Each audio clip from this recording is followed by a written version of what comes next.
ಅರ್ಹತೆ ಇಲ್ಲದೆ ವ್ಯಕ್ತಿಗಳನ್ನು ಕರ್ನಾಟಕ ರಾಜ್ಯ ಮಕ್ಕಳ ಹಕ್ಕುಗಳ ರಕ್ಷಣಾ ಆಯೋಗ ಅಧ್ಯಕ್ಷರು ಮತ್ತು ಸದಸ್ಯರಾಗಿ ನೇಮಿಸಿರುವ ಅಧಿಸೂಚನೆಯನ್ನು ಹಿಂತೆಗೆದುಕೊಳ್ಳುವಂತೆ ಭೀಮ್ರತ್ನ ಸ್ವಾಭಿಮಾನಿ ಸೇನೆಯ ಮುಖಂಡರಾದ ರಾಹುಲ್ ಮಾಳ್ಗೆ ಆಗ್ರಹಿಸಿದ್ದಾರೆ. ಕಲಬುರಗಿ ನಗರದ ಪತ್ರಿಕಾ ಭವನದಲ್ಲಿ ಆಯೋಜನೆ ಮಾಡಿದ ಸುದ್ದಿಗೋಷ್ಠಿಯಲ್ಲಿ ಮಾತನಾಡಿದ ಅವರು, ಮೇ 27ರಂದು ನೇಮಕಾತಿ ಅಧಿಸೂಚನೆಯನ್ನು ತಕ್ಷಣ ಹಿಂತೆಗೆದುಕೊಳ್ಳಬೇಕು. ಕಾನೂನಿನ ಪ್ರಕಾರ ಅರ್ಹ ಹಾಗೂ ಸಮರ್ಥ ಮತ್ತು ಮಕ್ಕಳ ಹಕ್ಕುಗಳನ್ನು ಕ್ಷೇತ್ರದಲ್ಲಿ ಅನುಭವ ಹೊಂದಿರುವ ವ್ಯಕ್ತಿಗಳನ್ನು ನೇಮಿಸಬೇಕೆಂದು ತಿಳಿಸಿದರು. ಈ ಸುದ್ದಿಗೋಷ್ಠಿಯಲ್ಲಿ ಮೈಲಾರಿ ದೊಡ್ಡಮನಿ, ಮಹಾಂತೇಶ್ ಶಿಂಗೆ, ನರಸಿಂಹರಾವ್ ಸೇರಿದಂತೆ ಅನೇಕರು ಪಾಲ್ಗೊಂಡಿದ್ದರು. Bureau report, RJ32 Kannada news, Kalaburagi. ಇವತ್ತಿನ ಈ ಪತ್ರಿಕಾಗೋಷ್ಠಿ ಮುಖ್ಯವಾಗಿ ಅರ್ಹತೆ ಇಲ್ಲದಂತಹ ಒಂದು ವ್ಯಕ್ತಿಗಳನ್ನು ಮಕ್ಕಳ ಹಕ್ಕುಗಳ ರಕ್ಷಣಾ ಆಯೋಗದ ಅಧ್ಯಕ್ಷರು ಮತ್ತು ಸದಸ್ಯರನ್ನಾಗಿ ನೇಮಕ ಮಾಡಿರುವ ಕುರಿತು. ಸೊ ಈ ಒಂದು ಮಕ್ಕಳ ಹಕ್ಕುಗಳ ರಕ್ಷಣಾ ಆಯೋಗ 2005ರ ಕಾಯ್ದೆಯ ಪ್ರಕಾರ ಏನು ಮಾನದಂಡಗಳಿದೆ, ಆ ಮಾನದಂಡಗಳ ಪ್ರಕಾರ ಮಕ್ಕಳ ಹಕ್ಕುಗಳ ರಕ್ಷಣಾ ಆಯೋಗದ ಅಧ್ಯಕ್ಷರು ಮತ್ತು ಸದಸ್ಯರನ್ನು ನೇಮಕ ಮಾಡಬೇಕಿತ್ತು. ಆದರೆ ಈ ಒಂದು ನೇಮಕ ಪಟ್ಟಿ ಬಿಡುಗಡೆಯಾಗಿರೋದನ್ನು ಗಮನಿಸಿದಾಗ ಇಲ್ಲಿರುವಂಥ ಮಾನದಂಡಗಳನ್ನು ನಾವು ನೋಡ್ತಾ ಹೋದಾಗ ಸುಮಾರು ಆಯೋಗದ ಒಂದು ಅಧ್ಯಕ್ಷರ ಸ್ಥಾನದಲ್ಲಿ ಅಥವಾ ಸದಸ್ಯರ ಸ್ಥಾನದಲ್ಲಿ ಕರ್ತವ್ಯ ನಿರ್ವಹಿಸಬೇಕಾದ್ರೆ ಅವರು ಸುಮಾರು ಒಂದು 10 ವರ್ಷಗಳ ಕಾಲ ಮಕ್ಕಳ ಕ್ಷೇತ್ರದಲ್ಲಿ ಕೆಲಸ ಮಾಡಿದಂಥ ಅನುಭವವನ್ನು ಹೊಂದಿರಬೇಕು.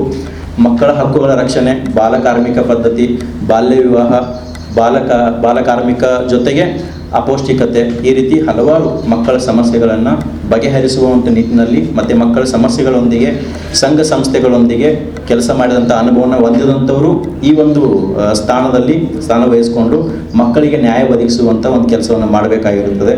ಆದರೆ ಇಲ್ಲಿ ಅಧ್ಯಕ್ಷರ ನೇಮಕಾತಿ ಇಲ್ಲಿ ಕಲಬುರಗಿ ಜಿಲ್ಲೆಯ ಸಂತೋಷ್ ಕುಮಾರ್ ಅವರನ್ನು ಅಧ್ಯಕ್ಷರನ್ನಾಗಿ ನೇಮಕ ಮಾಡಿದ್ದಾರೆ.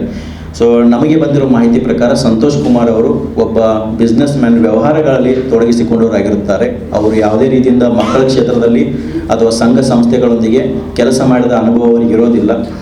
ಅದರ ಜೊತೆಗೆ ರಾಯಚೂರು ಜಿಲ್ಲೆಯ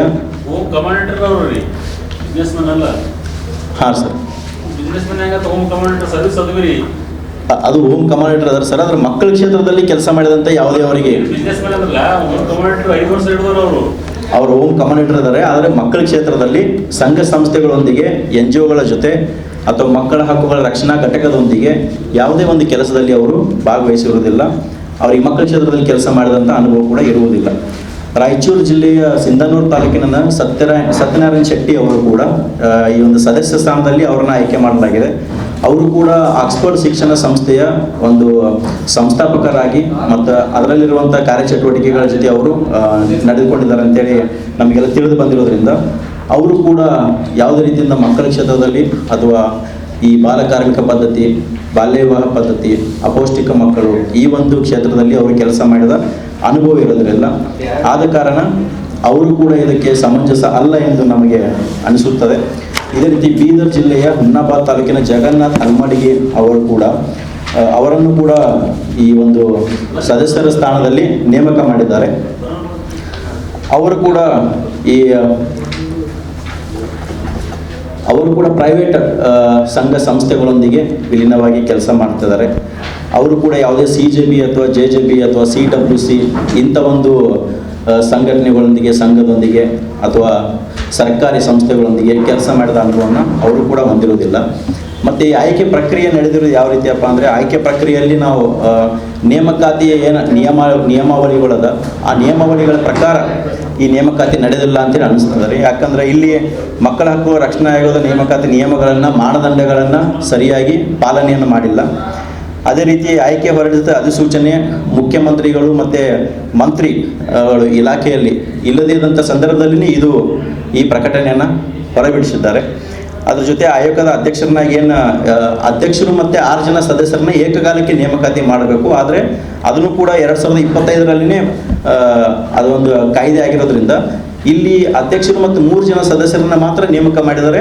ಇನ್ನು 3 ಜನ ಸದಸ್ಯರನ್ನ ಹಂಗೆ ಪೆಂಡಿಂಗ್ ಇಟ್ಟಿದ್ದಾರೆ. ಸೊ ಇವೆಲ್ಲನೂ ಕೂಡ ಭಾಳ ಅಸಮಂಜಸ ಅಂತೇಳಿ ನಮಗೆಲ್ಲ ತೋರಿ ಬಂದದ.